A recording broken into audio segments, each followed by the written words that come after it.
House lawmakers packing the halls of the Capitol building today. The chamber back in session as Republicans deal with the fallout of President-elect Trump's most recent cabinet picks. Now take a look at this.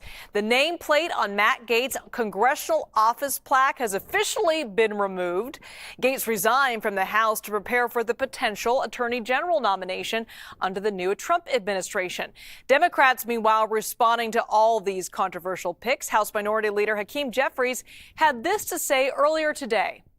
And the former president promised on the campaign trail that America would have the best economy, the best border security, and the best administration possible. And the question that we have to all ask when we're confronted with nominations like Robert F. Kennedy Jr., are these the best individuals available to the incoming Trump administration? Is Robert F. Kennedy Jr., by way of example, the best that America has to offer? Will he and others give us the best opportunity to make a difference in the lives of the American people? Or are there other people who are better qualified to do the jobs that need to be done on behalf of the American people? I want to bring in Zeke Miller here from the Associated Press for more on all of this. All right, Zeke, you got Robert Kennedy Jr., you got Matt Gaetz, and now Pete Hegseth, all these names causing major concerns. How are you reading these picks? And don't forget Tulsi Gabbard in there as well for Director of National Intelligence. Sure. These are all, from the outside of the conventional mainstream. They're very much at the same time what now President-elect Donald Trump promised to the American public that he would deliver. He would radically shake up Washington.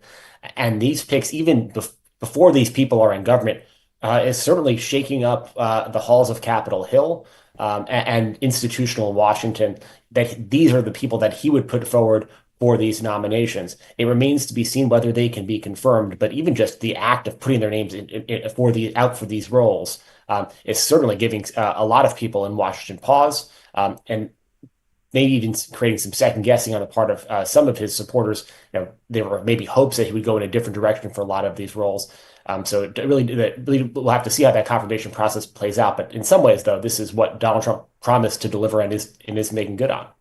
I want to lean into the pick of Matt Gaetz. The House Ethics Panel canceled its vote on whether to release the findings of its investigation to sexual misconduct and government obstruction accusations, among others.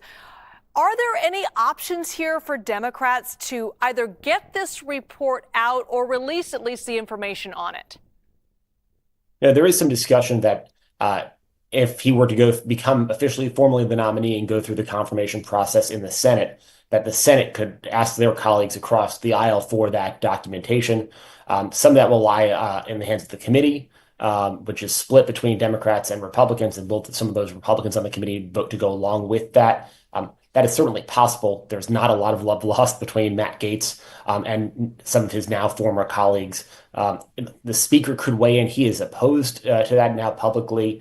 And then also there's always a chance that something like this could leak. It's not unprecedented to see that, or that the Senate or some other investigative body, whether the FBI or somebody else, as part of vetting, could try to recreate the substance of that investigation.